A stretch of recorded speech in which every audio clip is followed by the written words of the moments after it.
ఆ భగవంతుడే అని భావనతో చక్కగా ఆ భగవంతుడికే చేస్తున్నామన్న భావనతో ఎవరైతే మెదులుతారో అటువంటి వాళ్ళ మనసు కూడా తప్పకుండా మనకు నిలుస్తుంది అని ఈ 5 విషయాలను, దీంట్లో 5 విషయాలు, దాంట్లో 5 విషయాలు. అందరు ఏం చేసిందంటే ధ్యానం ధ్యానం, జపం జపం. జపం చేస్తున్నారా అంటే టేపు వలికినట్లు వలుకుతున్నది, మనసు ఎంతో ఎటేటో తిరుగుతున్నది. ధ్యానం చేయంగా ఏమవుతున్నది, మనసు దాని మీద నిలబడతలేదు. కొద్దిసేపు ప్రయత్నం చేస్తున్నారు.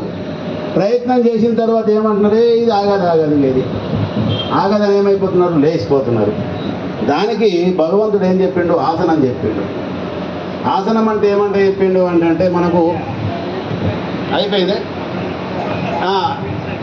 ఈ ఆసనంకు సమాప్తం చేసేస్తుంది. ఆసనం అంటే స్థిరమాసనమాత్మన అంటే కృష్ణుడు కూడా చెప్పిండు మనకు. కాబట్టి చక్కగా ఆసనంలో కూకుండి మనసు ఎన్నక్కల తిరిగినా మీరు భయపడకుండా 3 గంటలు ఆసనంలో కూకుండి కదలకుండా, అది ఎటన్నా పోని మనసు పోయినా కానీ మీరు పోవద్దు, మీరు లేవద్దు. అటువంటి అలవాటును ఎవరైతే చేసుకుంటారో అటువంటి వారికి ఆసన సిద్ధి అవుతుంది. ఈ రకంగా ఈ అష్టాంగ యోగ సాధనలను మనసును ఒక లైన్లో పెట్టడానికి, తన స్వరూప జ్ఞానం తెలుసుకోవడానికి ఇవన్నీ కూడా ఉపయోగపడతాయని తెలియజేస్తున్నాడు.